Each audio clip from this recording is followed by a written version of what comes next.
Hello மக்களே! ஆதவ் அர்ஜுனா ரஜினி குறித்து சொன்ன விஷயங்கள் தான் இப்போ பரபரப்பா போயிட்டுருக்கு. அதாவது தாவேக்கா நிர்வாகியான ஆதவ் அர்ஜுனா வந்து ரஜினி அரசியல் விட்டு விலக காரணம் திமுகவோட மிரட்டல் தான் அப்படின்ற மாரியான ஒரு பெரிய குற்றச்சாட்ட வச்சிருக்காங்க. இது இப்போ பரபரப்பா போயிட்டுருக்குங்க. இதுக்கு நெறைய பேர் அதுதான் உண்மைன்ற மாரியும் கமெண்ட்ஸ் பண்ணிட்டுருக்காங்க.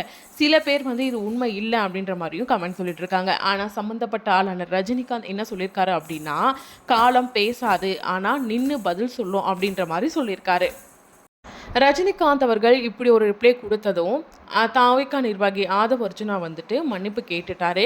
இப்போ வந்து லதா ரஜினிகாந்த் துபாய் செல்றதுக்காக ஏர்போர்ட் போயிருக்காங்க. சென்னை ஏர்போர்ட் போயிருக்காங்க. ஸோ அங்க செய்தியாளர்கள் வந்து ஆதவ் அர்ஜுனா பேசியது குறித்து லதா ரஜினிகாந்திடம் கேள்வி எழுப்பியிருக்காங்க.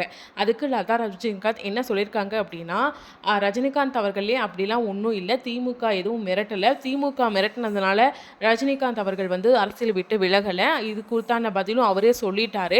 அதனால இந்த பிரச்சனையை இதோட நிறுத்துவோம். இந்த மாரியான பொய்யான குற்றச்சாட்டுக்களை யாரும் பரப்ப வேண்டாம். இது பலவிதமான பிரச்சனைகள உண்டு பண்ணும் அப்படின்ற மாதிரி சொல்லியிருக்காங்க. அது மட்டும் இல்லாம ரஜினிகாந்த் அண்ட் கமல் 2 பேரும் இணைஞ்சு படம் நடிக்க போறாங்க. அது பெரிய கொண்டாட்டமா இருக்க போது. இவ்ளோ தூரம் கெரியர்ல சக்சஸ் ஆகுறதுக்கு கடவுளோட அருளும், உங்களோட அன்பும், ஆதரவும் தான் காரணம். அதனால அத கொண்டாடுவோம். இந்த மாரி வதந்திகள பரப்ப வேண்டாம் அப்படின்னு சொல்லிட்டு லதா ரஜினிகாந்த் சொல்லியிருக்காங்க. ஸோ இது குறித்து உங்களோட கருத்து என்ன அப்படின்னு சொல்லிட்டு கமெண்ட் பாக்ஸ்ல கமெண்ட் பண்ணுங்க.